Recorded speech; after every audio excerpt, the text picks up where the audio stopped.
So welcome back to the ThriveS podcast. Today I am very honored to be joined by the guests and the co-founders of Plus Pouch, as well as my co-host Jimmy real quick. So Jimmy, just say hello and then we'll go into the stories. What's up, guys? I'm going to have them introduce themselves real quick and say their names and what their role is in the company.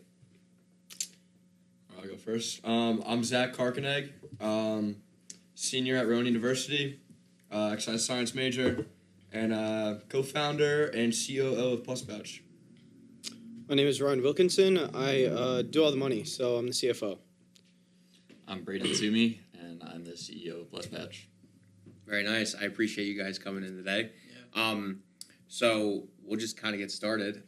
We'll walk through your story a little bit. So in your early life, anything that led you to business or anything that taught you valuable lessons to keep you in this like kind of position? I'd say like what I like kind of came into would be like kind of like a leadership role or like a spot where carrying more responsibility. So like when I was younger, like I played goalie, and like a lot of my teammates looked up to me. I would help them out, and then I would like also train kids on playing goalie, and eventually like we joined a fraternity. I had a leadership role in there, and those responsibilities and values I got from that kind of moved into what I'm doing now. So I would say definitely a leadership thing. That's like the biggest thing I learned. Very nice. And was there like growing up, everybody has their like dream job a little bit. So was there like a dream career, dream job you're going for? I mean, pretty cliche. Like I wanted to be like in the NHL or whatever. But either that or like honestly, like I don't know, man. I wanted to be like a surgeon too, but it's not what I want to do now, obviously. Yeah. But it was some sweet dreams when I was younger. Yeah. Okay. Now, another thing is too, like, with a lot of the entrepreneurs and business-oriented people, they do it for a reason. So, like, they're not just doing it they'll say they want to make a lot of money, which, I mean, everybody is doing it for that. But, like, there's a value behind it. So, like, is there something from your childhood that you carry with yourself that, like, I need to prove that person wrong, or I needed to prove to myself? Like, honestly, it kind of stems from, like, my parents, my grandparents, too. Like, I just want to make something for myself and not have to, like, follow or, like, be given something. So it feels good, like, having a role like this and starting up, like, a business, like, with these guys, because I'm making it up myself, kind of thing. And did you have, like, any role models growing up? Like, definitely, like, my mom, my dad, my grandparents both. I was the oldest, like, I didn't have any older siblings. A few of my friends, like, older brothers that, like, I looked up to, but mainly my parents and grandparents. And what was it that stood out about them that kind of formed who you wanted to be in the future? Like my grandpa, like, he owned his own business, and he's an electrician, and he's a very hardworking man. So anytime I'm thinking, like, I got a lot of stuff going on, I see him, and he's like, in his late 60s right now, and he's working, like, 14 hours a day almost, it seems like coming home super late at night, going back to work the next morning at 7 a.m. Like he's a grinder, so I look up to that. That's awesome. But yeah, so I mean, we'll move on to the next story a little bit. So, for you specifically, is there something from like your younger years that was like the factor of like, all right, I need to make it. Like, I want to go for business and pursue that dream. Yeah. So when I was young, I was always like a smaller kid. I grew up playing football. And I would always just, like, get the shit kicked out of me, like, all the time. And obviously, I was, like, the underdog and whatnot. And when I was 13, I was walking my dog down the street, and I see this guy who's detailing a car. And eventually, he pulls me aside. He has a conversation with me. I'm like, what the hell does this stranger want from me? And so fast forward down the line now, I'm 22, and it's 9 years later. And he ended up kind of becoming, like, that mentor to this day that I kind of look up to. And he was a business owner, and I worked for him for about 7 years. And I watched him build his business from like 30 clients up to over 1,000, and now he has a full-blown shop, 6 vans, all kitted out, nuts. The business name is Beach Bubbles, and that is kind of like the testament to my grind and why I want to do something extremely serious with my future and myself. Okay, very nice. And like, so hearing that, like having like a business person around, was that like before you met him? Was there like a career path that you went? Did you know it was business for you, or was it like a separate career path that you thought that it just kind of transformed into business? So, when I was young, obviously, I didn't really care too much. But the one thing I always have carried with me since then was like that underdog mindset and always just like being hungry to get in front of everyone else. And when I started working for him, obviously my prime years in high school and whatnot, he really instilled in me that entrepreneurial mindset and the fact that I needed to create something for myself. So years later, I'm on my 4th business now, and I wouldn't want it any other way, for real. So 4 businesses is kind of crazy. I was gonna ask, what happened to the other 4? Like, walk us So the first one was I was Meech Bubble's first employee. So I kind of consider that my first business because I kind of helped him scale, and I worked with him on a day-to-day basis. Growing up, obviously I was a teenager with no real life experience, but that was my first kind of experience with the business, and I was working fucking probably 16 hours a day with him from the age of like 15 to 18, and then I started my own detailing business. I had that for 2 years with my buddy. We scaled that up to 200 clients in 2 years. Then we ended up selling our client book. Then the third one was it was like a copywriting business. So it was like email newsletters, email marketing, stuff like that. But it just wasn't for me. I was locked in my basement in my desk room, staring at my computer for hours on end, trying to figure it out, and I was just like, this isn't something that I want to do. So I ended up, we'll get to the story later, but I ended up joining Plus Pouch, and I think this will be the 4th and final one. Very nice. I like that. That's a good ending line, dude. That's tough. That's a clip right there. Yeah.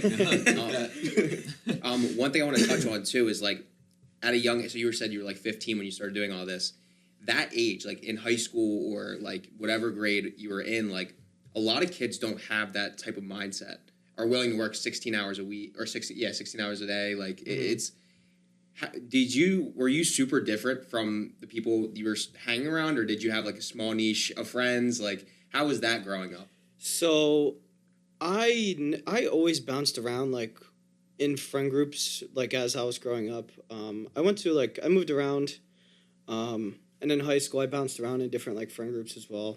Transferred through high school, so I never really had like a stable group of friends, but I always had like a group. Growing up in high school, I had like this solid group of 5 guys that were really like my brothers. And actually, all of us got a tattoo on our leg. So we do still have all of that. But the 3 main guys, it was me, and then there was another kid named Dan and Eli who were kind of like, those 3 guys who were like, outside of everybody else. Yeah. If that makes any sense, hustling and grinding. Trying to make it happen at a young age. No, I get that. That's why I asked, because growing up, it was like, I was similar. I hopped so many friend groups because it was like, there's a little pieces in everybody that I liked and I would grab and pull from people. But like, nobody ever had that full-blown entrepreneurial or like hard-working mindset. That's where like... The hustler's mentality. Yeah, exactly. Literally. Yeah, it's hard to find in people because like everybody wants to go to college and just party and like that's it. But nobody wants to like really grind. Yeah, my like friend circle right now is 2 people, and that's these 2 right here because they work equivalently as hard. So, I like that about that. And growing up, was there role models that kind of shaped? Because like, what's come to you? Do you think it's a role model based, or like you learn lessons from somebody else, or you just genuinely had that fire in you to pursue that entrepreneurship? So I think it's an accumulation of a couple different variables. And I definitely think the first one was that underdog mentality that I had growing up, always being like the little kid on the football team, getting tossed around, never getting my shot. So I think that's really where like that fire started, but I didn't know like where to place it. So when I was introduced to entrepreneurship through Meech, who is my role model up until this day, he showed me where to place that fire. And it still continues with me to this day, though it's a super hard, climb. being Yeah. 22 and in school and shit like that. It's I don't know. I really do it for the love of the game, Yeah. for sure. Are you at the point where it's like this or nothing? Like, would you still be willing to work like a 9-to-5 job after this, or you all in? So yes, I would definitely like to work a 9 to 5 because, at least during my 20s, I definitely want to, because I wanna accumulate as much money as possible and put it. I want to put too many things on my plate to the point where throughout my 20s I can't do anything but work. Yeah. So I definitely want to have a job, and on top of that, battle with, the I guess entrepreneurship in and of itself. And I always knew that I kind of always wanted to have multiple incomes, I guess. Yeah. And until it becomes 2, 3, 4, 7, 10 businesses, it'll be a 9 to 5 in a business. Okay. For sure. Right. And you still wanted to go for the finance route, right? I believe you're a finance major, correct? I'm an economics major, but I will be in the finance industry. It'll probably be banking, I'd say. Investment banking, like commercial? Honestly, I want to get into financial crimes. Really? Financial crimes or anti-money laundering. That's kind of the route I think I want to go. The other side of it would be private equity, but you really need to know somebody in order to get into that field. Yeah. So Private equity's sick though. That's like Yeah. our end goal Yeah. is private equity, because like buying and selling and investing in businesses, like, and actually making impact. I think that's pretty cool. yeah, for sure. No, Yeah. that's private equity is like if you could get into private equity, you are making like buku bucks. Yeah, buku bucks. Like you, 100 million a year, and it's like that's it's nothing. that's- And then like you don't even work as much too. Like it's not as much time. And I'm also trying to coincide like what I want to do with my career with the role that I have in Plus Pouch as well. So I kind of like want to have my job where I accumulate all the knowledge I learned from like that space and apply it to my own job as like a CFO, just to try and be as effective as I can. I like that you said that. That's like literally why. So I'm a finance major, and that's why I went for finance.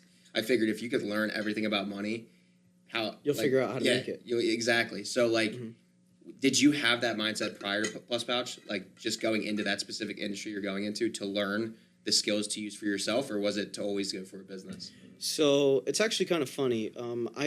I found myself always picking or always choosing to do a job that coincides with the business I have. So when I had the detailing business, I decided to get into the car industry, specifically like luxury German cars. And I worked for an Audi dealership as well as Porsche dealership for about 3 years total. And that was all simultaneously while I had the detailing business. So I kind of like to, I guess I would say, infatuate myself with the work I do in the industry I'm picking to stay in. Do you have are you like a bougie taste, luxury taste type of person? Of course. Oh, there we go. There's the drive. So Yeah. no, you need to get the money for that. Yeah, So I love cars too. So like that's like my number one motivator. Mm-hmm. Is having like a crazy Benz or BMW or something like that, like an M5. Yeah, exactly. you can ask me what cars I want right now. I'll tell you exact single ones I'm going to get when I make my first 2 mils. So. Well, I got my 3-year cars, I got my 10-year cars, and then I got like my retirement vehicles already ready. Shoot to them go. off right now. Give us a couple. Like what? All right. So like you make your first million. What's the first car you're buying, or the first 3? Like So for my first million, I'm gonna keep it modest, right? So I would keep the Mercedes I have now, which is wait a minute.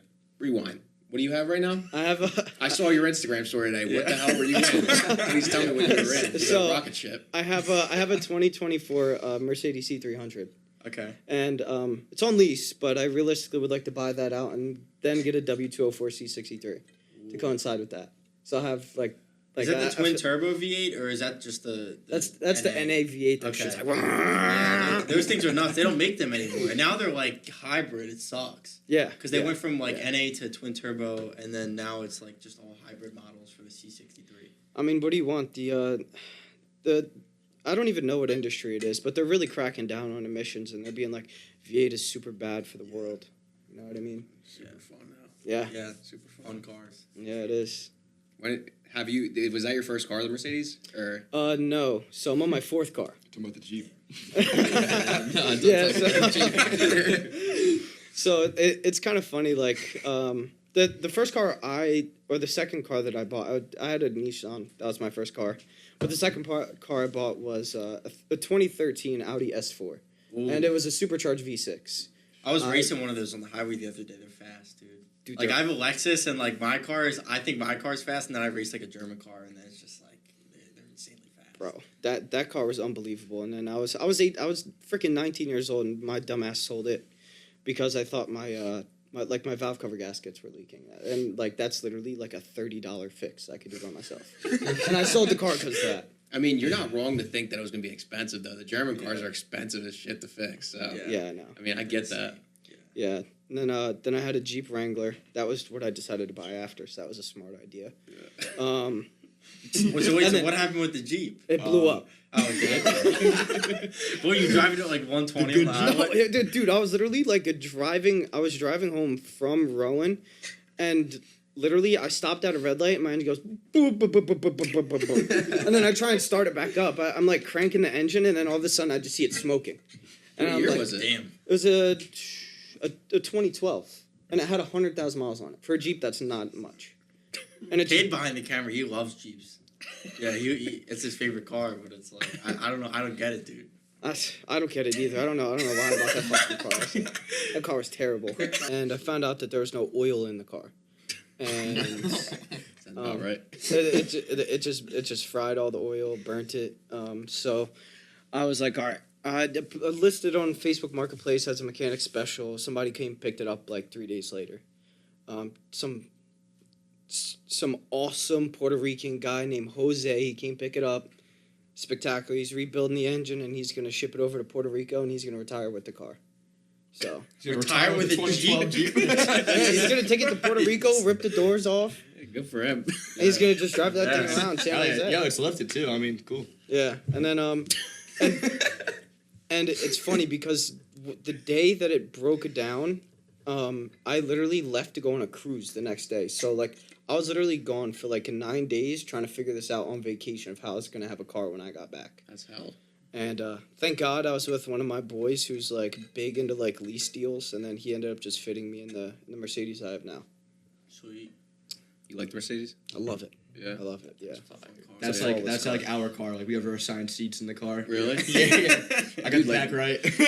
I saw your story. It was like the entire fucking center console was a screen. Yeah. Yeah. The hell? It says hello, Ryan Wilkinson, when you walk in. Really? Yeah, it's crazy. Does it fucking drive itself? Does it fly next? It does insane. have really nice adaptive cruise control, but it doesn't have lane assist. What's the 0 to 60?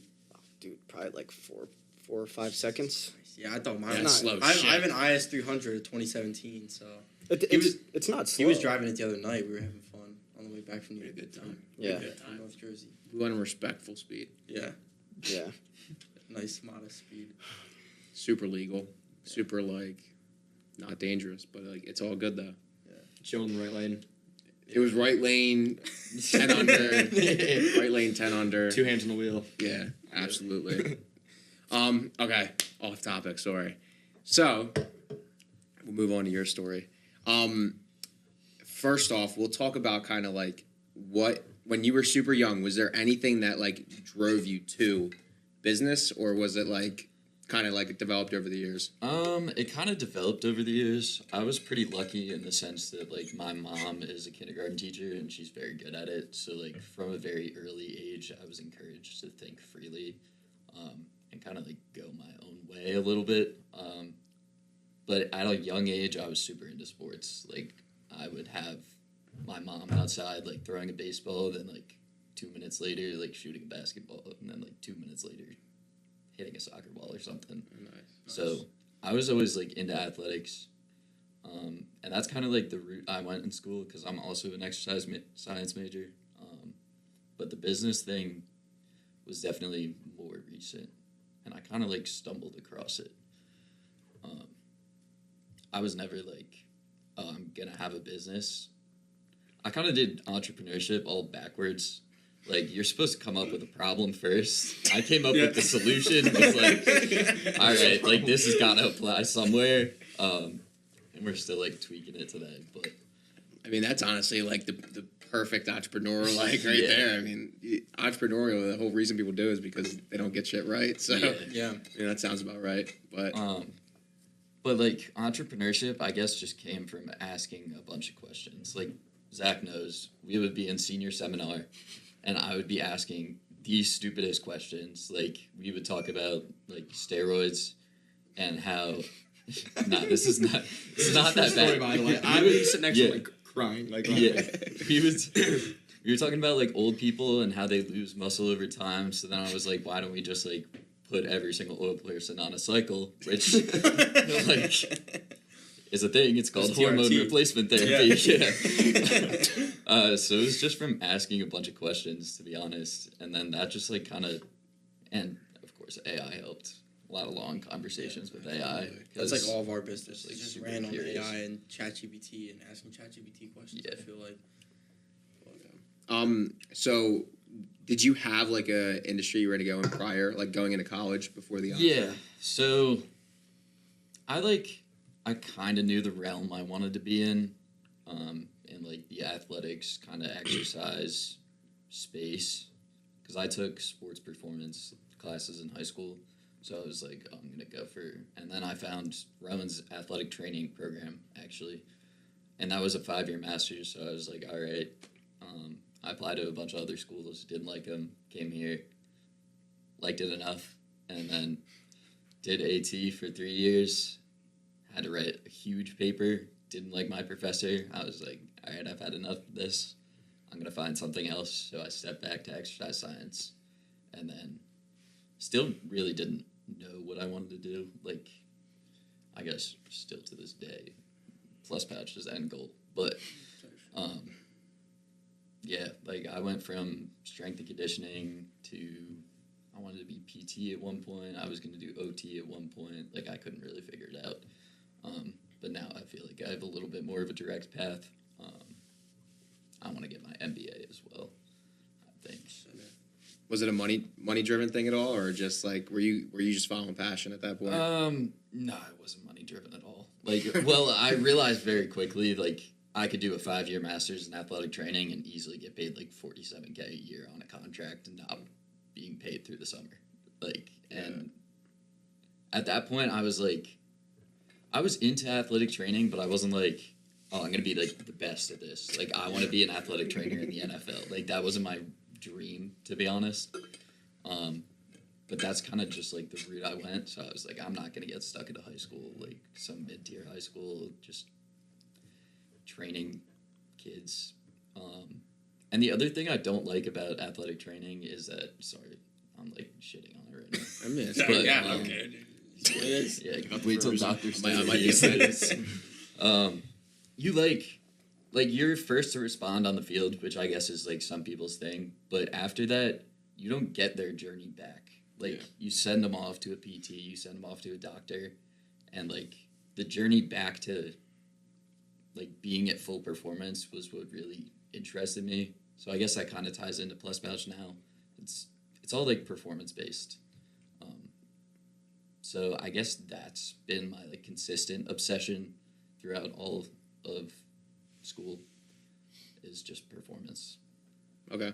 What was your favorite sport? I know you said you played a bunch. So. Yeah, I played soccer mostly. Part of the reason I wanted to get into exercise science is because my experience playing high school soccer was not good. Like, I hated my coach. And very quickly, I realized that, like, I want to be around athletics, but, like, not in almost the cutthroat culture of how it was. Like, that atmosphere was just, like, very negative. And that was the opposite of what I thought a team should be. Because, like the atmosphere was very much, if you make a mistake, you're coming out. And myself, I was one to, like, overanalyze everything I did. So, like, putting that fear in my mind just, like, shut me down completely. That's like a common business term, like over analysis causes paralysis or something, to where you're afraid to act on anything because of the fear of failure. Yeah, and I think that's where I was for a while. Like, to go back to middle school, my dad was a coach, so there was one point where I technically made the A team towards the bottom and, like, for my confidence, put myself on the B team because I didn't think that I deserved the A team. So I, like, took a step back to the B team, kind of had to, like, prove to myself, like, I'm actually good at this, and then came back up. And I think that did a lot for my confidence. But yeah, definitely still the same thing in business is just, like, failure to make a mistake is just, you're going to be stagnant the whole time. Yeah, exactly. You have to fail, like, constantly. Yeah. And, like, you guys know that. Like, it's just all failure because you're going to mess up, like, a million things. But you just have to figure out how to solve it over time, you know? Yeah, solutions, everything. I mean, if you sit there and worry about the problem, and it's like, all right, you're not going to accomplish anything. Yeah. Everything should be about solution. That's what we've noticed. I mean, we've had probably 1 million failures in the last week. So It's true, yeah. I mean, we've messed up, like, so much. Yeah, but I mean, I feel like that's the luxury of, like, the youth behind it. Because, like, we're 20, 21, like, we got, like... Best time. Yeah. I feel like our goal is, like, 30 years old. 30 years old, like, we got to have our shit together. Yeah. I'd hope. If not, then... We got, like... Yeah, there's a bigger issue. We got a lot of years to figure it out. Like, it's not lock in or Like, something. every time we go to do something, we'll, like, put our all into it, and then we'll look back on it. Like, for example, when we just started, we presented, we were so confident, we thought it was the greatest thing ever, we thought we were just going to walk in there and win. And that was not true. Now, looking back on that presentation, it was god-awful. Like, I wouldn't even put us where we placed. But, yeah. Like, we just keep improving to points that, like, we don't even consider them failures. It's just like, okay, we did this. What do we do next? Yeah. Like, how do we solve whatever we didn't get out of this to be better the next time? Yeah, so I would say we should move into how Plus Pouch started and what Plus Pouch is. Yeah. So start with what it is, and then we'll move on to the story of, like, how you guys formed together and all that crazy shit. This is me. Yeah, you got it. All right. So Plus Pouch is an oral electrolyte pouch. It's placed in your upper or lower lip because the judges on Friday did not like it in their upper lip. They were very clear about that. Yeah. So it absorbs straight into your bloodstream through, it's called the buccal pathway. It's similar to sublingual vitamins or, in our case, I guess, nicotine pouches. I guess the real kind of science behind it was, or like psychology almost, was that if drug companies' goal is to get something into your system as fast as possible and most efficiently, why could we not use it for something that's beneficial? Yeah. So that's kind of like, I was like, this is where the talks with ChatGPT came in, and like, I'm like, how does this thing that I'm like using work? And how can I change it to be something beneficial? So that was kind of like the origin story. It was first a multivitamin, and we were gonna do that at first, and then kind of switched it because my sister has POTS, so that was kind of like the story I talked about on Friday, and that's basically like a blood volume deficiency. She like gets super lightheaded, like feels like she's gonna pass out. Like when we were in Portugal, she like would walk somewhere and then she would have to leave because like she was like, I can't do it, like I'm gonna pass out. So they need a bunch of electrolytes and fluids, sodium specifically. So that's kind of how I connected the dots to the electrolytes thing, and then I went on a deep search to see if it existed because I was convinced that like someone's got to make it. And then I realized that there was no one. So decided that we were the ones to make it. Yeah. So that's kind of the origin story almost. It kind of just came a little bit naturally. I remember the day that I came up with it. I called him into my room. I was like, big meeting. Listen to this. I think we have to do this. And I explained the whole thing. We called up our friend who's a biomedical engineer, and he was like, yeah, dude, that's an actual thing you could probably do. And from there, it was just we saw that email for the new venture. We were like, yeah, we're gonna do it. Crazy timeline, by the way. Yeah. Crazy timeline. Yeah. So like, how did you guys all meet? And when you met, were you all like entrepreneurship minded or? Okay, well, so like he said, like this idea sparked with him, and then we had this very religious thing that we would go to the gym, and right after the gym, we threw a Zin in because that's just what we did. It was like the special treat. So it was like it was reward. That's like the post workout. Exactly, like, which rush. honestly is terrible because it's just not good for like your blood flow in your body. Which post gym, it's actually like it's honestly probably like one of the worst. it's hindering you. It's actually hindering you from like making gains like to an extent. But I remember the day like he was like, imagine like we could make it a good thing. I was like, oh yeah, and then he told me about it. I was actually mind blown when the idea came up. And then so with the timeline, like I said, he got an email about the new venture competition, and he was like, "Oh, let's just do it. Why not?" I was like, I got nothing going on that day. Why not? Let's do it. Yeah, Dude, it's something. Dude, if you asked me what entrepreneur was then, I'd be like, I don't know. Sounds cool. Like I actually had no idea what an entrepreneur was. Like, I had no clue. So yeah, like I literally had no idea. Like I was in AT with him, athletic training. And then we were kind of both in the same boat, and then we've went been in exercise since science. Freshman year. Since intro with Dr. Intro Stern. to athletic training. Yeah. I would walk in, I would see this kid with curly hair, and I met him at a party one day. I was wearing pink Crocs. I had dangly earrings in. Yeah, like, he was like a sore thumb in the room, man. Like I was like, oh, I'm gonna be friends with this kid. But So I heard about the idea. That was cool. I was like, sure, we'll do it. And then when we started preparing for it, like we made like the PowerPoint presentation, and we would practice it all the time in front of like the guys in the house because we lived in a frat house with like 18 or so guys. Yeah. So we were in the frat house too together. What did they think of the idea? Because I'm sure they were all also popping Zins. Like, see, okay, they thought it was really cool, but at the same time, like they would just sit there and be like, oh wow.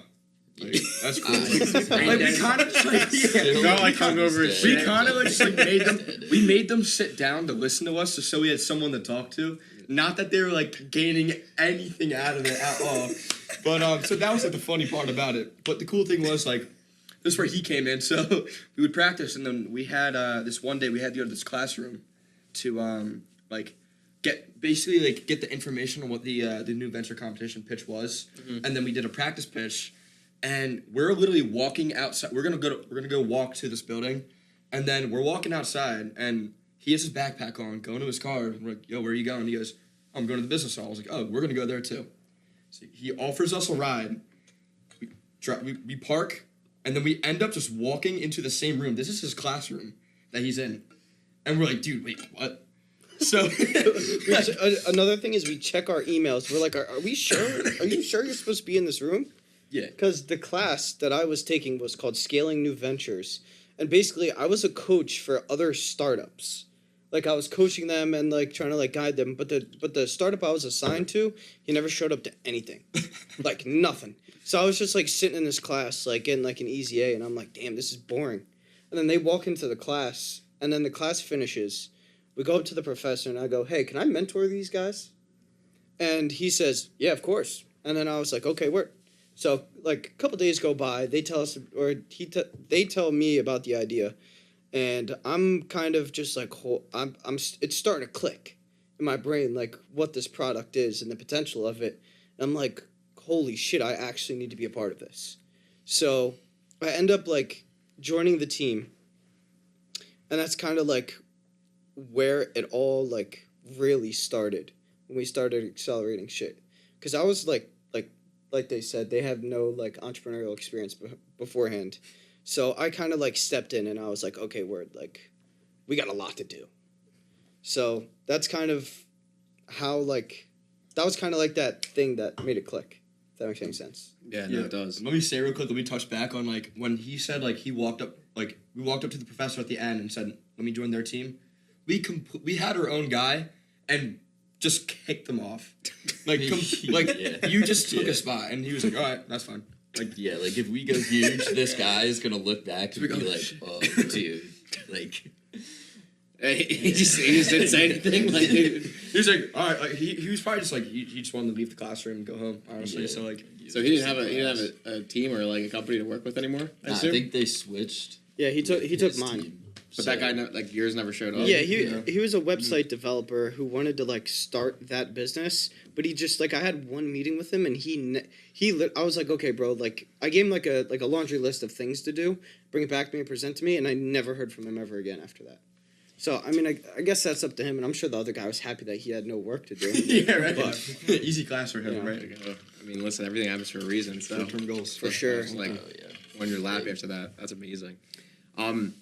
So I guess we'll talk about this now. So, like, the Rowan Accelerator, I think that's a phenomenal story for you guys to dive into because, like, you guys just randomly kind of came together and then, like, you automatically had, like, this kind of competition. So, like, how was that? Were you guys, like, sketch for it or were you just, like, overconfident, just comfortable? Like how was that going? Like for Accelerate RU or the new venture? Accelerator, which one was first? New It was venture. the new venture. was- Yeah, new venture. And then Okay, Accelerate RU was during the summer because we went back to Dr. Dominic. I mean, the presentation, I guess, to start it out, like, we got some questions like, oh, what is the medical backing you have? Like, and then we got some business questions we did not know the answer to. We went back, and then Dr. Dominic told us to do Accelerate RU because that was, like, the next step you take. We did everything backwards. You're supposed to start with Accelerate RU and then go through and finish with New Venture. We just hopped on a New Venture, presented, and went with it. Isn't that like a bigger type competition? Yeah, it was right? like it was I like hear everything 30K about it. for the winner. Oh my god! And like the crazy thing was too, like we didn't realize if you made top 5, like we never done a pitch before, let Yeah. alone know how to do a pitch. Yeah. And then we sit down at the top 5, and it's in this auditorium full of so many students, faculty, crazy judges looking at you like this. I mean, like we do it more now, but like we're like, oh my god, like there's probably 200 people in there. We were shitting our pants. dude, we would have had to have done it. Jesus. Like there, I was like, dude, there's no way. I don't know how to do that. Like that's Were you guys crazy. nervous? Well, the first presentation, yes. We didn't know what was going on. Yeah. We practiced it, but we were basically on our own trying to like figure it out. So like you like some stuff from like Shark Tank. You and ChatGPT? Yeah, it was like they gave us the template and we used AI and tried to figure all of it out and came up with a presentation. But I was like manic during that time. I was like, dude, we're gonna make so much money. Like I was like, dude, there's no way we're not winning this. Like we're gonna go in there, we're gonna negotiate a deal with like, the president of Rowan. We're gonna rent out Landmark. Like This is also at the same time, like he was up for 3 days straight. He went to the gym at like 5 a.m. and we're like, dude, Yeah. what are you doing right now? You need to go to bed. So Yeah, many ideas came out absolutely. with in this time frame too. I would spend like legitimately the entire night on AI, just like talking about this thing. Stressed me out. Yeah, listen, yeah. There was a point I was up for 3 days, which is not the healthiest. I wouldn't do it again. I will say though, we did place 9th at the new Actually, venture yeah. How many competition. competitions? I mean, how many competitors? 18, I think. Eighth. I think it was 18. 18. Pretty sure it was 18. Something like that. Pretty good. And I was kind of impressed at that. I thought we were easily going to be like 17th or 18th because of like, you know, like First competition, like, just like, the idea. like they came up with the idea 2 weeks before it, That's and then insane. just created a yeah. presentation and presented, and we got 9th. That's so- actually crazy. I don't know. I was impressed with that. I just got the itch to do something. Like Yeah. Yeah. I was in the middle of trying to figure out like what I did or what I was going to do, like strength and conditioning wise. I was talking to a bunch of different strength and conditioning coaches, and then we came up with this idea, and I was like, dude, like I need to like do something more. Like whatever I was doing was not fulfilling me in the slightest. Like Yeah. I'm very much a person that like if you like tell me to do things just for the sake of doing them, I'm like not gonna do it. Yeah. So like working at ShopRite, God, it's a good pool. dude, yeah. I was ShopRite from home, spent like 8.5 hours just like pushing around the cart. I was like, dude, I'm calling out every single other day. That's Like, amazing. It was really until I started working at this gym that was like a startup gym, that I actually liked my work somewhat. All the other jobs, I was like, dude, this can't be what I'm doing for the rest of my life. Like, very much not it. But it was like when I was given the freedom to actually show my skills and how I could contribute that, like, I found fulfillment.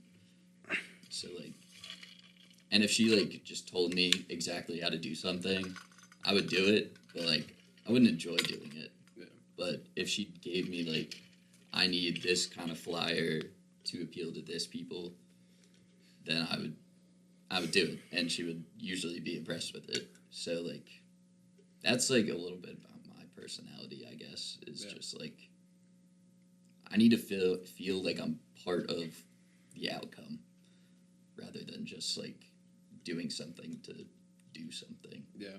I mean, I like that. Like, how I think about it is I can go work 40 hours for somebody and, like, work my ass off. Because, like, I don't do something half-ass. If I'm going to do something, I do it all the way. So it's, like, I'd rather just work 90 for myself and do it my way. Because it's, like, I'd rather fail, struggle, and do everything pretty much ass backwards than follow the books and do it the right way. Because, I mean, that's the whole goal of entrepreneurship. I feel like you learn more by doing You do. your thing. Yes. Like, I've learned more from us, like, starting a business than I ever would have in school. Yeah. About 100% agree. Yeah. Learned so much in the past few months. So, like, how do you guys learn about business, like marketing, all of that stuff? Like, what's, like, the go-to method on, like, all right, we have to figure this out. How do we do this? So, at least for me, I kind of like to use this term frequently. I learned it a couple years ago, actually, when I had my detailing business, is like being a perpetual student. So that means being a forever student and always learning and being like a sponge or like a fly on the wall, that kind of thing. And in really any environment that I'm in, if I have like spare time, I will always try and either listen to an audiobook about something I'm curious about, or a podcast, or I'll just have long ass conversations with AI. So much fun. Yeah, I personally love it. It's like Pandora's box. But that's kind of like relatively the way that I learn about how to structure business, as well as models and stuff like that. And also talking to people who have already done it. That is another big piece of how I like to learn, is by literally just asking a ton of questions to people who have already done it, already made it, that kind of thing. We're like super lucky in the sense that we got surrounded by people that were very helpful, like pretty much from the start. Like, it was at the New Venture Expo that we met this guy. Shout out Dr. Lemon. And he's pretty much like, we'll have meetings with him when he responds to our emails. Yeah. A little stray. He knows. He's a very busy guy. But he was like, he kind of was the first person to lead us in like the direction that we were gonna go, and then like from there we've been talking to like people know people, and then people know more people. So we've just kind of like gone down this rabbit hole of like mentors that are pretty much able to guide us, as well as doing like our own work, like Ryan said. I feel like when we all, like, every time we learn from people, it's like they always tell you the simplest thing that you just never realized that you should have been doing. Like, it's like, how did we not think of that? But it's like so simple that you almost feel dumb. I feel like it's a thing like you would relate to a lot. So like overthinking something and trying to be perfect at it before you do it. I'm the same way as you. Yeah. And it's like you worry so damn much about like the entire scope of it. And like everybody, like, I feel like everybody does this, but like with Connor, he is way less than me. Like, he's the type where if he figures out this idea, he'll fucking run and jump towards it. And I'm the person trying to like play catch up and be like, all right, we didn't do this, this, and this, and that. So like entrepreneurship, I feel like having a balance between the both is like the number one goal. But like the simplest stuff, it's like so stupid. Every single meeting, it's like either like niche down or focus on this little thing. And it's like, what the hell was I doing?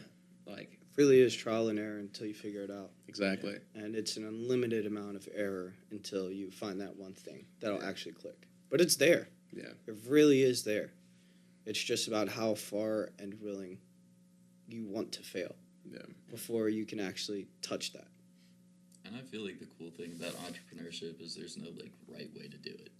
Like, coming from someone who's not an entrepreneur and has his own perspectives on like how a team should be run, or like my analogy is specifically to a sports team because that's like what resonates with me. But I feel like there's a lot of pieces that can be taken out of like someone's personality and like someone could do the exact stuff that we are doing, but have a different result. So, like, any way we take is almost a good way because we're going to learn from it either way. Yeah. It's your path. You know what I mean? Like, Yeah. you're paving your own path. And I feel like another early sign of entrepreneurship is something like you said similarly, is like when you're younger and you see somebody doing something or doing it a certain way and you're like, why would you do it that way? You could do it this way. Mm-hmm. There's a lot of people that do that, but like taking the action. Like that is, it shapes and it molds a great entrepreneur, because the whole idea of entrepreneurship is having a new idea on something. Mm-hmm. Like you could take the same, it's not about reinventing the wheel, it's about adjusting it slightly to make it more efficient. Yeah. So, Yeah, like I always say, like, and think that it's like entrepreneurship is like someone telling you to run a marathon, but then they don't tell you how far you have to run, and you have no training. So it's literally like, like it's just like go, and then it's like you have no idea how long until it's gonna be until you get to the finish line or what you want the finish line to be. Yeah. You know. I honestly believe that there is no finish line with entrepreneurship. Yeah. I think it is truly a journey to the most extreme extent.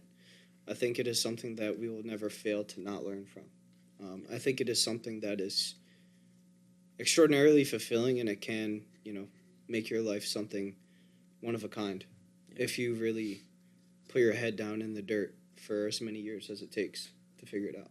and that might be 2, 5, 10, 20, Yeah. 30, 40, or it might not come. Right. But I mean, it's but like I feel like it's the journey. Yeah, Like, it's it really the is. thing is too. It's like from an outside point of view, because I feel like I get this question a good amount, and I'm sure everybody else does as well. It's like owning a business like this, and they see you, and like they try to hang out with you, but you're busy or you're constantly doing something, and they're like, "Why the hell are you doing all that? What's the point of that?" But like I feel like they don't realize like it's fun. Like I have a blast every single day. Like I love, like for the pitch competition in Tampa, me and Connor spent like 2 or 3 days where like we averaged maybe like an hour or two asleep, an hour or two night sleep every single night. It's like I love it. Like it makes me feel like I'm actually doing something. And like I mean, we wrestled and we constantly, it was like train as hard as you can and go wrestle, and it's like not 9 times out of 10, but like you're probably not going to win. Like it doesn't matter what you do, but like you're still going to work as hard as you can, hoping for that end goal. And I feel like that's entrepreneurship. It's amazing. It's a beautiful thing.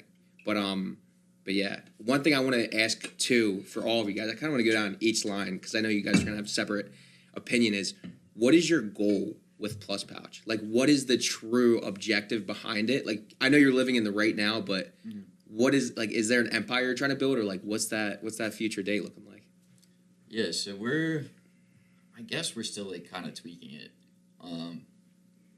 For me, like personal reasons, to see patients with POTS like benefit from our product. Like our goal is to see either someone getting better from an illness or able to exercise longer with their symptoms.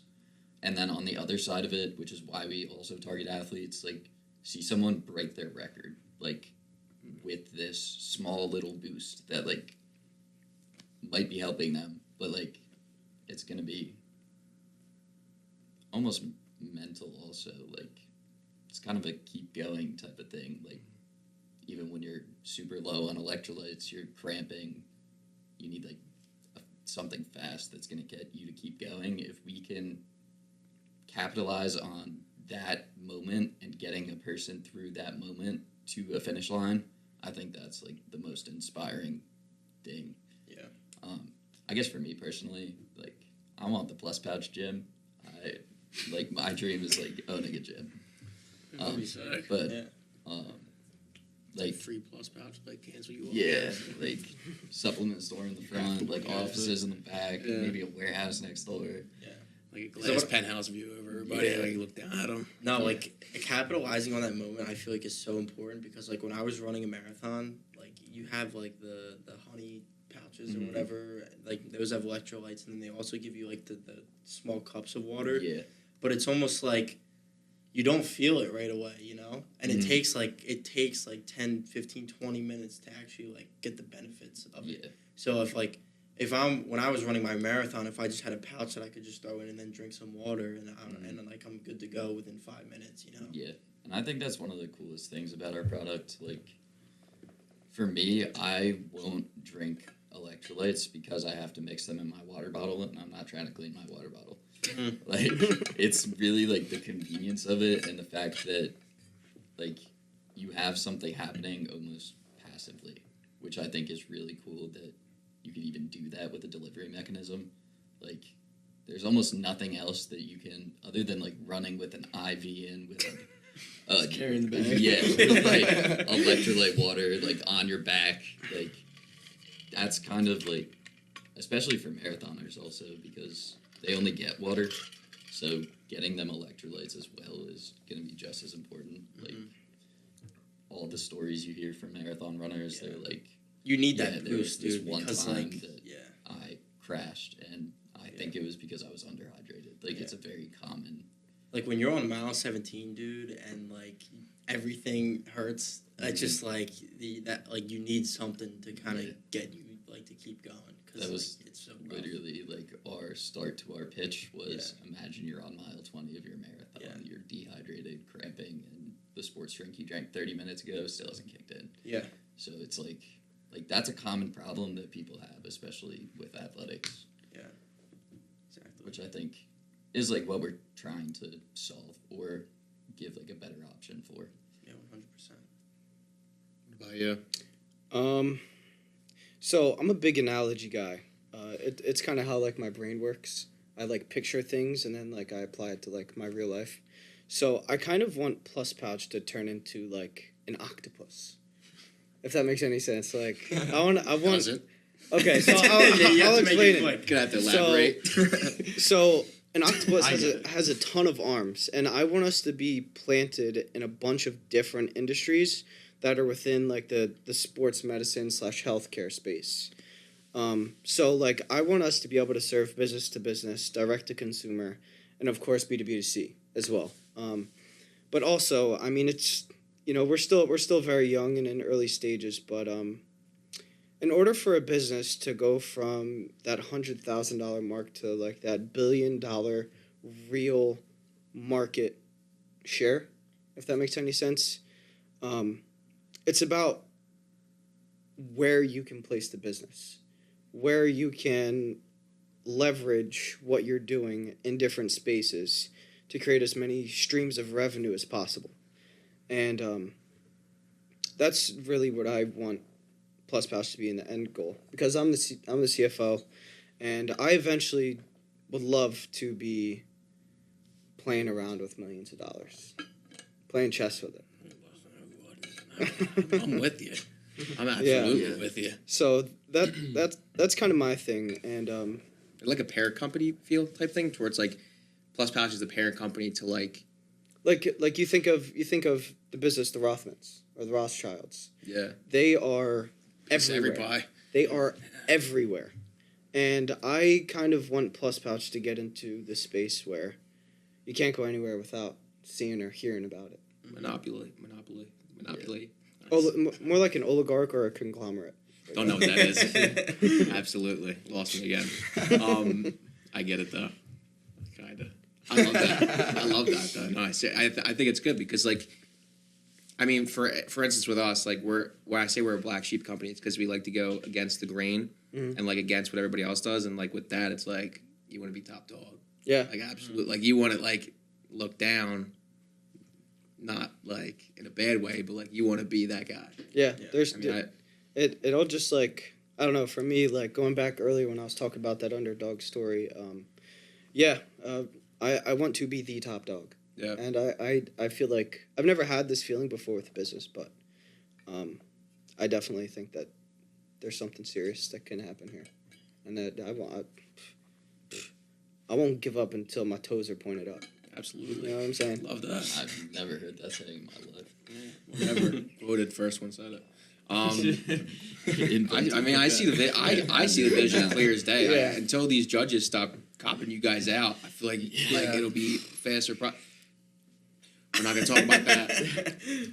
What's your vision behind this? I have a few different, like, visions and, like, ideas and how I think about this, but, like, take away, like, currency and money and, like saying, like, oh, like, the cliche, like, oh, I want to be rich, like, because everyone wants to be rich, obviously. Yeah. I mean, like, That's just how it works.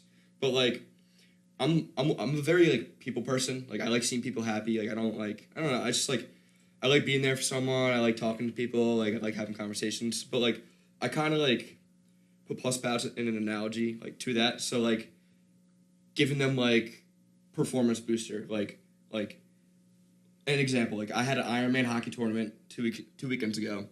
This tournament was like more of a.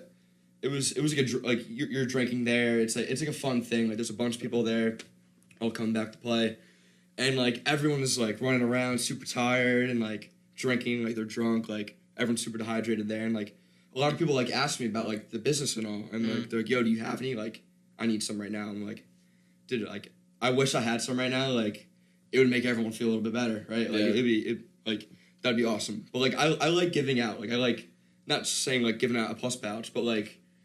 I like knowing that like I did something to help someone, and like it just like gives me that like whole feeling that like it makes me feel like I did something good. I don't know. Yeah. Mm-hmm. So like I really enjoy like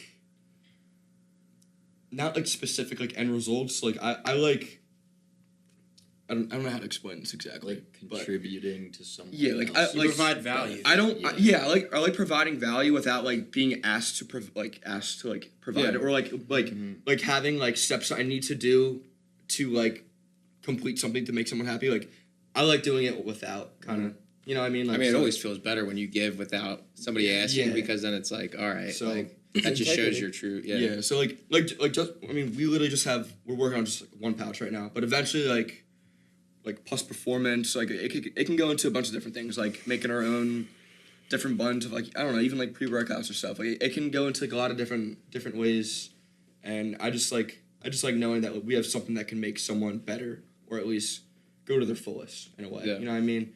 And on top of that, like I've worked a few different jobs, and like I hold myself pretty high, and like I stay quiet. Like he says this term a lot, like being a fly on the wall. Like I'm a sponge. I like absorbing things. I don't know, like when people tell me to do something, like sure I'll do it, but like I like being in control of whatever I can do. Like when these guys tell me something to do something, like I'll do that, and like vice versa.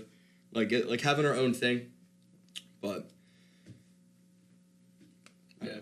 No, I mean I get it. I like it because it's like the idea behind doing something that just provides so much value for the users or whoever your clients would be. It's like for us, I mean, we're B2B, but like the idea behind it, like on why kind of I like the area we're in is like the businesses, the small businesses we're helping, it's about like the families behind it. It's people that started a business that don't know what a business is or what it takes to run a successful business. So we're helping them indirectly. And they're getting better, they're giving better experiences to their clients, but then their family life is probably better because they're making more money and they have more time to spend. So like, it's really like you said, it's the money. Money's there. That's always going to be there, but you have to chase the passion. The passion's like really the end goal. If you chase passion, money will come. Yeah, money's not a real thing. Like money doesn't make happiness. Yeah. If you're chasing money, you'll never catch it. Yeah. Exactly. Yeah, Like I feel like value, like what you said about value, is like the real currency. Like Yes. Last year, I came to like a realization. I was like, I guess I stumbled across entrepreneurship this way. It was like, if every human has value, then every human has something they can sell to someone else who could benefit from that value that the other person has. So all you have to do is figure out the value that you have that nobody else has, or the value that you have that's better than what someone else is doing right now, and be able to sell that. I mean, with you guys giving out value and like running your business that way, I feel like good things will come. Like they already have, like especially with like good mentors coming your way. Like if you run your business with greed and you're just chasing the wrong things, I mean, you're not gonna end up as far. So keeping that good moral behind the business, I feel like is a major key. Yeah, and like the passion and enjoyment behind it, because like you said, you know, if you keep chasing money, you're never gonna catch it. Mm-hmm. It's hard to beat someone who's doing the same exact thing as you, and they're passionate about it, and you're not, because they're gonna put the hours in easier. They're going to put more time in. They're going to go through more struggle than you would be willing to if you weren't passionate about it. So yeah, you got to put everything on the line. I mean, that's why in the very beginning we did it for money, but now it's to the point where like I'm ready to leave my job. Like, it's a part-time job, but, like, I'm ready to go because I want to spend that extra maybe 20, 40 hours a week on the business. Yeah.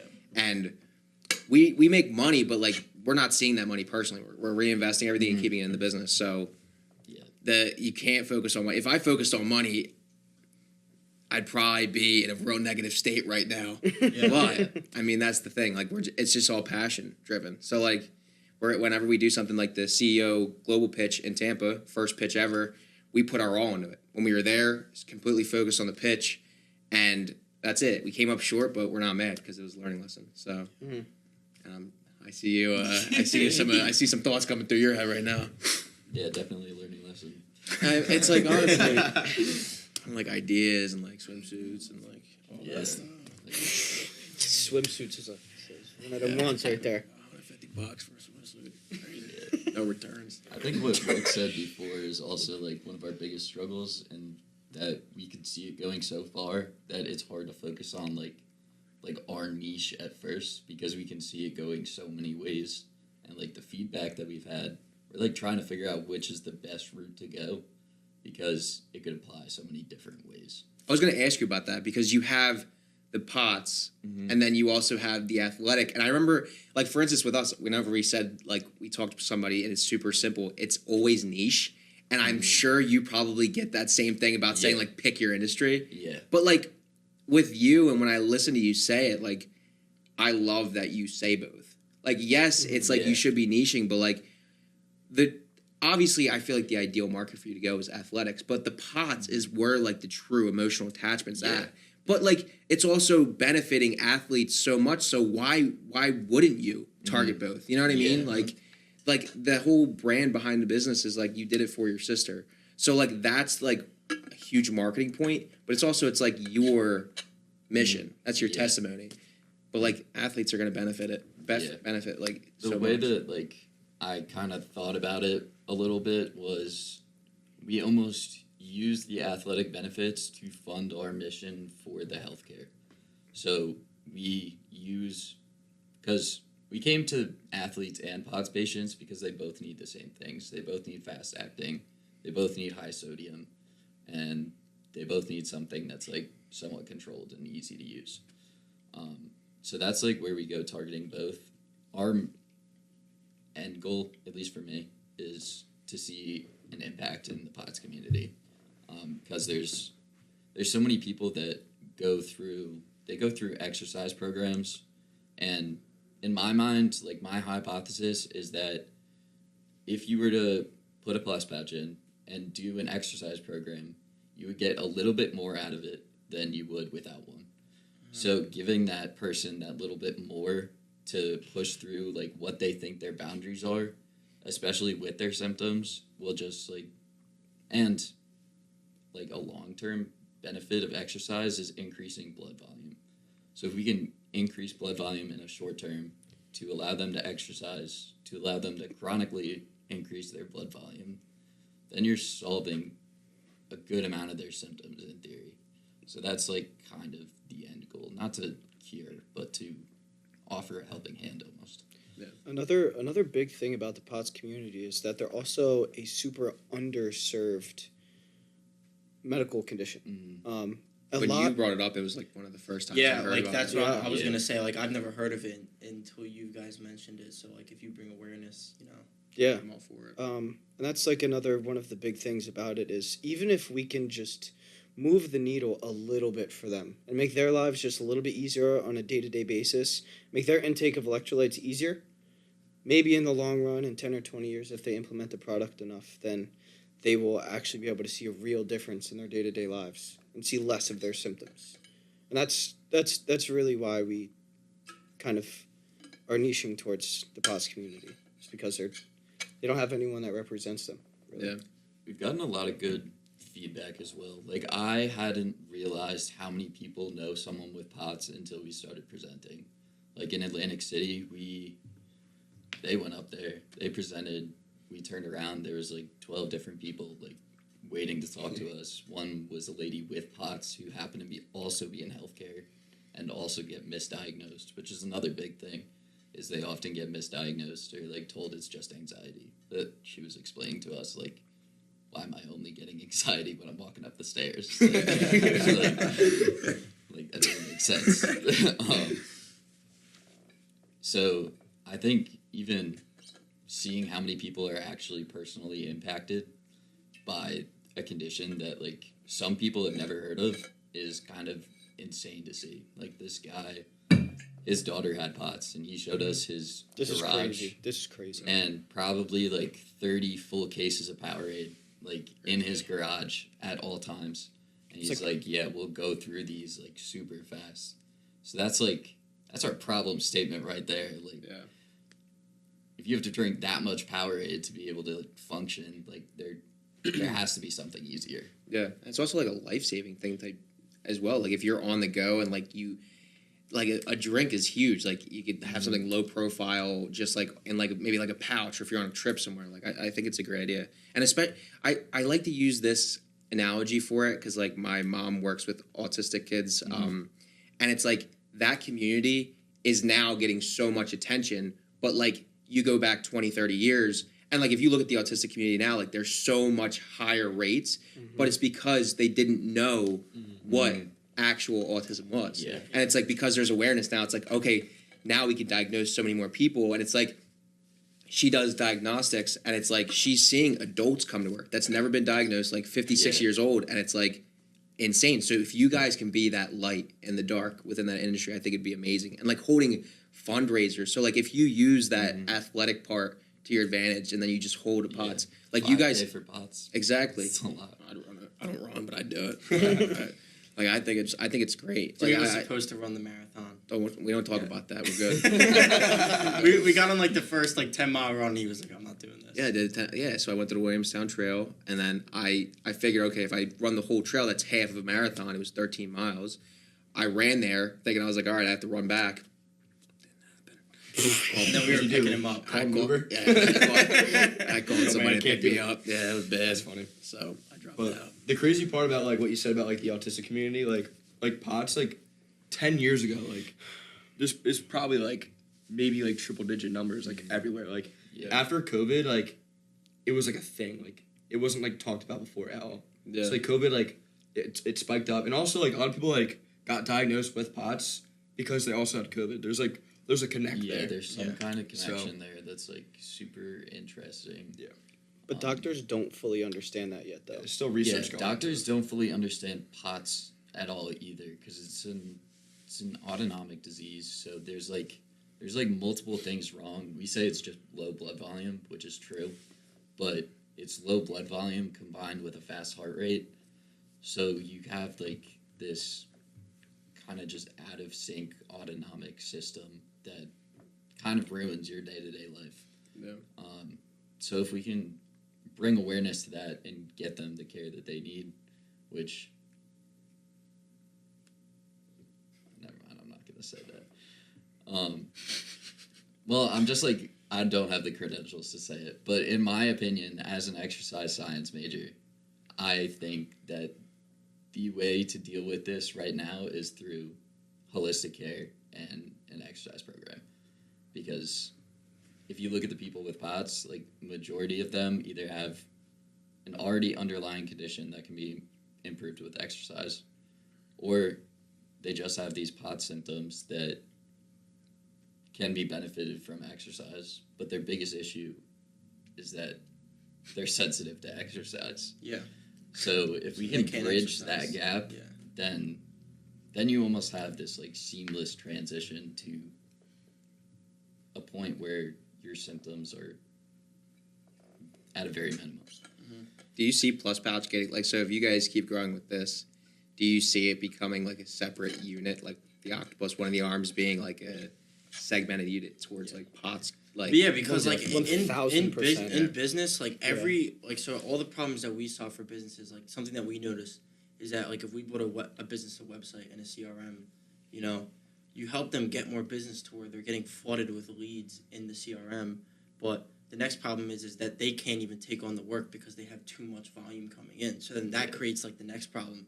So you guys might solve one problem with Plus Pouch with just the pouches, and then the next one might occur to where it's like, okay, we're solving this and we're bridging this gap, but then we have to help people bridge the next gap after that. Mhm. You know. Yeah, that's like already even started at this point because we're trying to do a research study. Don't Like, reveal anything too like. Nah, I won't. this is like baseline level. Today's Gatorade's watch. And like trying to, you're like trying to figure out how to measure your sodium concentration in the blood over time without like taking a lot of blood. So that's like even a problem that can be solved right there. I'm not going to go into like how I would solve it because it might be able to be done. Yeah, definitely. But yeah, even like in our journey, we've come across other things that could benefit from us trying to come up with an idea to help it. And I feel like that's all entrepreneurship is experiencing life and then figuring out your biggest problems and trying to solve them. I was going to say that. Do you guys ever struggle with I mean, I do. Like, we started our business. We're in our market. We're doing our thing. But then, like, as you're going through, you see something you're like, maybe you should fix that. Like, I could easily do this, and that would solve the problem. And it's like, you can't get sidetracked. But, like, that tugs at me. Mm-hmm. That's annoying. Yeah. I don't know if you guys feel that a lot.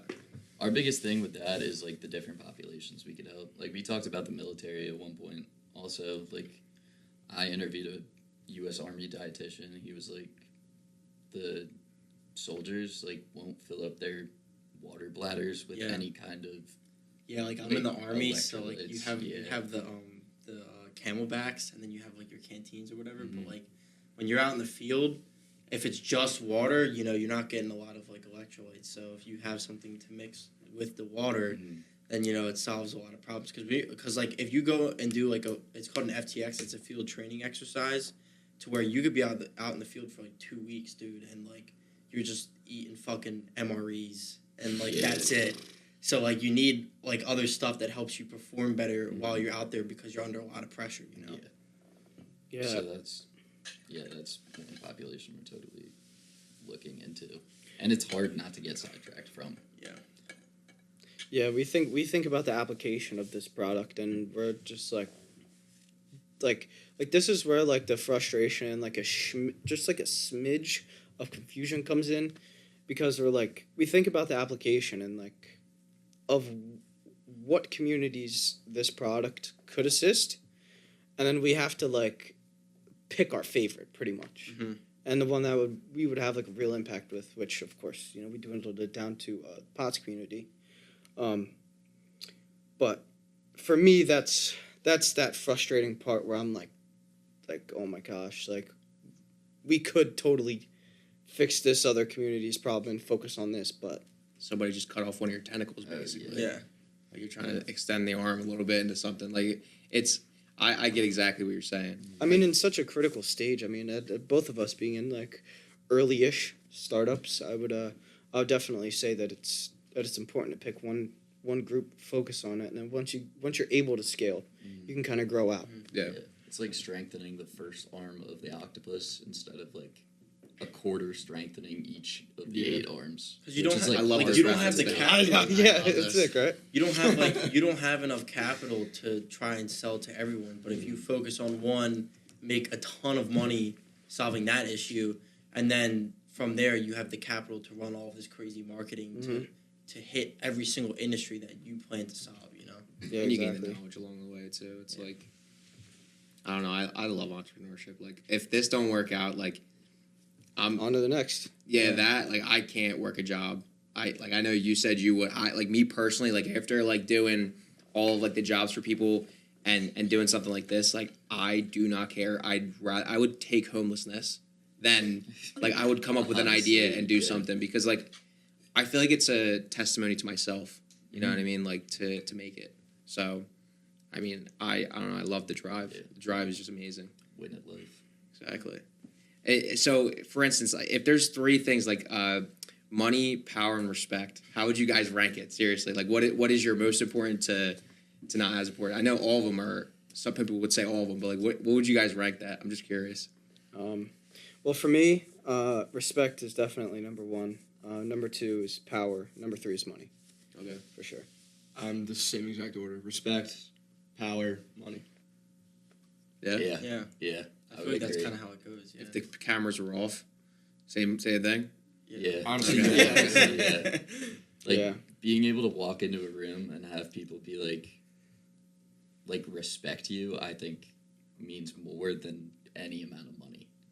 Value will come with I it. also feel like if people respect you, like there's something real there too. Because like if they respect you, when you talk, they're gonna listen, and then like when they listen, like this just like elevates communication. Money follows. And then with that networking, you get power, and with power, you get money. Yeah.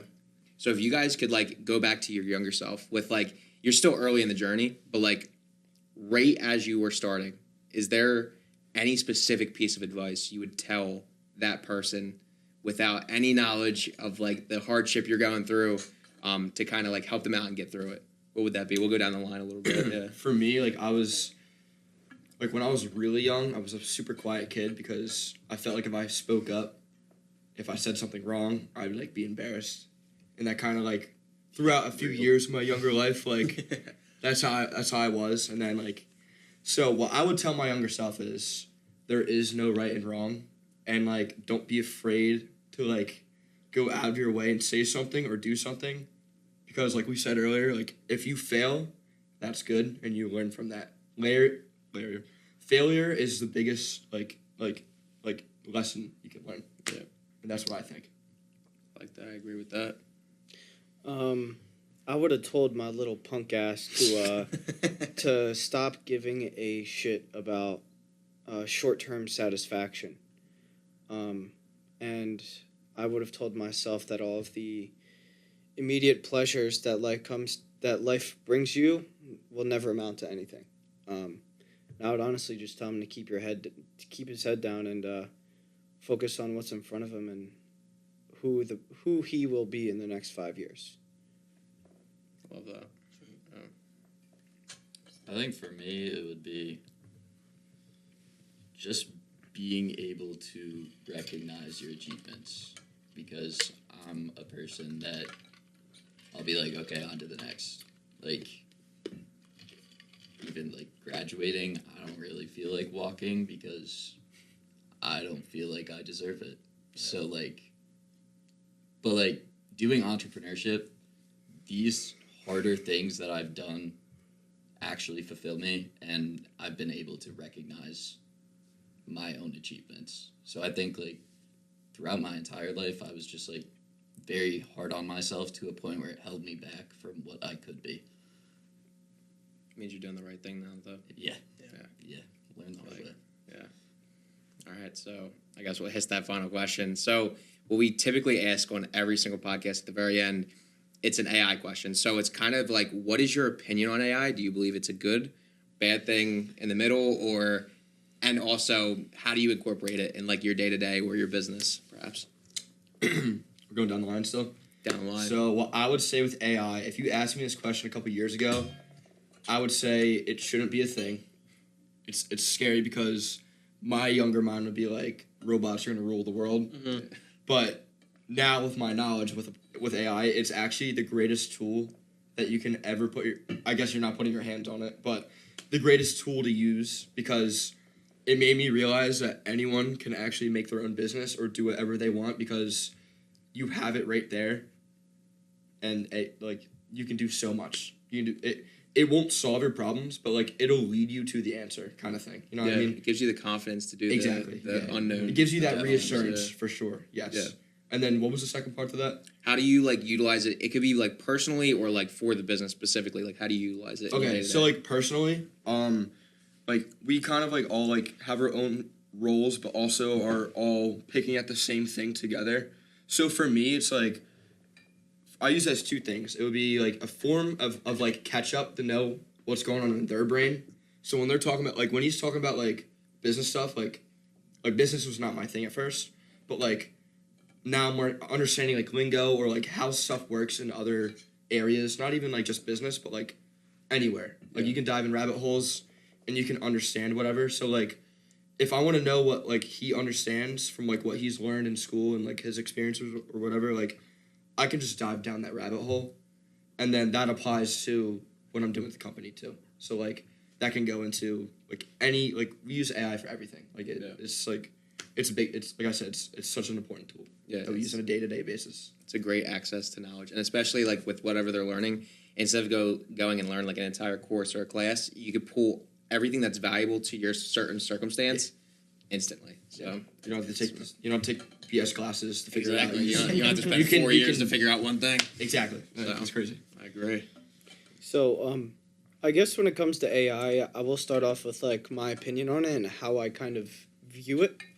But I'll start off by saying that we have entered the age of information. And information has never been easier to obtain, and it has never been easier for us to get smart. You know what I mean?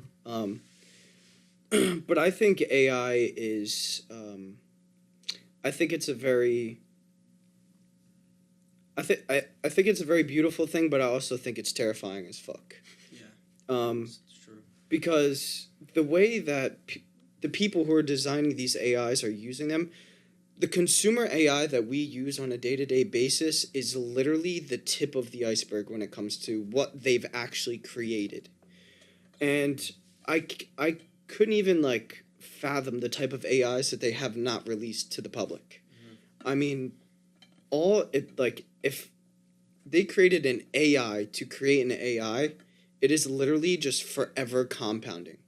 And that's why these quantum computers that are being created are literally going to change everything. That's like the new thing is quantum computing. Yeah. Like that's gonna be, it's like you have AI here and then quantum computing is up here to where it can solve insane amounts of problems and gain insane amounts of information at the speed of light, you know? Yeah, that's why it's scary, is because we don't know what's gonna happen when the people who have the real power in the world utilize it, you know, because when you have that much power and money, you get bored. And when you get bored, you start relying on alternative pieces of your personality to portray what you think will fulfill you when you've already made it and got to the top. Yeah. And I don't know, that's a whole nother separate conversation I can get into. But to get back to how I use it in my day-to-day life, I use it as a tool to accelerate how smart I am, you know? I use it on pretty much everything. I use it kind of as like guardrails. So like if I'm thinking about going one way, I'll cross-reference it, and then I'll just have like, you know, go into a deep dive with like GPT+. Yeah. And I kind of just use it to make sure I'm going in the right direction, if that makes any sense. Yeah, I mean, it does, yeah. It could do anything, so. Yeah. Literally, there's no right or wrong with it. If you utilize it on anything, you're doing the right thing. Yeah. Right, yeah. I think it's kind of up to the human that uses it, whether it's scary or not. I think it's a tool for curiosity. It just depends on what you're curious in. So it's like, I guess, if you're blaming the human for shooting the gun rather than the gun itself, AI would be the gun. So you can like find out whatever, which is extremely beneficial for like someone who's an entrepreneur, especially because you're going into the unknown, and you can kind of like, it helps me calculate how much risk I'm taking, and like especially filling in the gaps. Like the way I use AI is I will create something, put it into AI, and then have it like critically evaluate it to a point where like I'll tell it to be an investor and evaluate my pitch deck or evaluate my executive summary. So I think it's super helpful in like the roles it can take on, so you can kind of calculate for whatever you're going into. Because I'm like super calculated as a person. Like I don't know if I would take the risks to even like create this product if I didn't get some kind of validation that this could be a thing. So I think it's very helpful in that way. It just can be misused, definitely. Yeah. Use it to seal the cracks. Yeah. On the product. Yes. I get it. Exactly. I like that. Yeah. I mean, that's how I use the same thing, because it's like you can come up with a brilliant idea, and it's like, all right, like this is gonna work, and then you put it in there, and it's like, all right, start nitpicking this a little bit. Like where am I gonna make some mistakes? Where the issues are gonna lie? And think smart enough. It could figure it out. It could forecast it for like the next 20 years if you want to put a business strategy in there. So like, it's great in that aspect. Like it's exactly what you said. It's up to the user. I use it as an excess of knowledge. I don't use it to do things for me. I mean, it does, but like it's really about what you learn and what you can take from it to implement in today's world. But how do you utilize it though? I mean, I guess to start off with, like, in creating our product, I would have a conversation. Like, I use a lot of hypotheticals with it, especially since we're doing this something that hasn't been done before. So I kind of need it to compile all the research rather than, like, searching through all of it and, like, kind of confirm that my thinking is going in the right place. And usually it'll tell you. Like, it'll be like, this is kind of a smart thing that you're doing. Yeah. Or here are the gaps in your plan.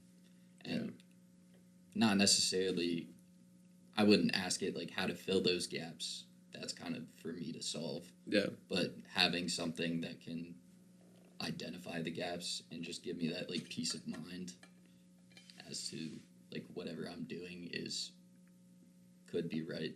Yeah. Like, or is right, according to, I think the most important use for it is research. I think it's so easy to just, because it'll go through all the research and compile one answer. Yeah. So filtering out, like, all the research is probably, like, the biggest way that I would use it. Yeah. Biggest time saver too. Oh, yeah, 100%. A lot of rabbit holes later, and then but because you're trying to fill, like I was saying, when you try to fill a crack, but like when you realize that crack's deeper, that's a trench. Oh yeah. So then like you're trying to fill like, that gap, and then you just keep diving down. But that's the great thing about it is because you see things that you would never see or think of. So and I feel like it can give direction at points when you're stuck. Yeah. Like if you explain my AI knows way too much about the business, so if they like start selling information, then I'm cooked. We're cooked. They already did. Yeah. I forget what I was saying. Oh, you're talking about how your AI knows too much about the business. Yeah, well, I got that far. I mean, if you guys have nothing else. Yeah. I don't know what I was going to say. It's all right. We'll do another podcast to talk about what you were about to say, and then Part two. Come back to me later. All right, but we'll end it off. Thank you to Plus Pouch. Like, Yeah. we really appreciate you guys coming on, spending time You guys for for having the us. podcast. Yeah, of course. We'll tag you guys and everything so people can see it. Any post we do, we'll do like a collaboration so you can see it. But check them out. Showcase this a little bit. This is their pouch. Keep an eye out for it. They're working on all the clinical research and everything. So we're excited to have them on here, and we're also excited for what the future brings with them. Thank you guys again. Yeah. We'll see you on the next episode.